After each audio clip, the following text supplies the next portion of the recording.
This is stopping power!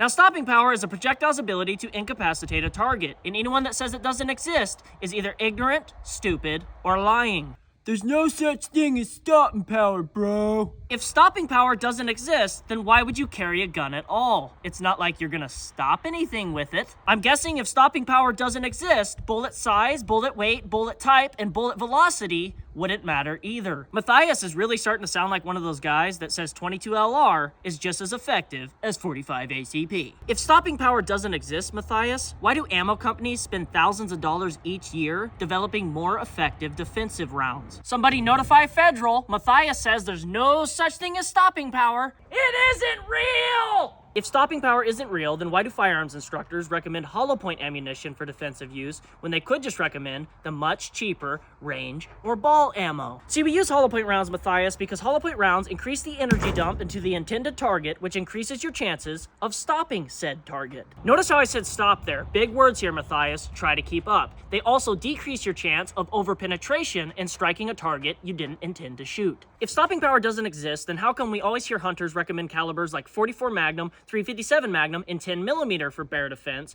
but you never hear one recommend 380? It would seem some calibers just have a higher chance at stopping a bear. This also makes for a perfect example that one bullet type might be great for one application, but lacking in another. For example, hollow point ammunition is the cat's meow for human defense, but for bear defense, hardcast ammunition takes the cake. This is because human anatomy is much different than bear anatomy, and your bullet will probably have to travel through more flesh and possibly bone to hit anything essential. Therefore, you need a bullet that has the least amount of deviation, least amount of deformation, and the maximum amount of penetration. Some would say this gives you a higher chance of stopping a bear. Now I'm just rambling, Matthias, but I think if you don't get the point by now, you're pretty much just unhelpable. And unlike you, when I get on the internet, I try to add a little value instead of just regurgitating stupid things I heard from stupid people. But before you and all the stopping power deniers go, I'd like to run you through a quick scenario. Bath Salt Carl is standing 20 feet from you with a knife. He's a very determined attacker, and his intentions are to stab you to death with that knife. You can pick between two firearms. One is a pump-action 22 long rifle loaded with 40 grain hollow point ammunition.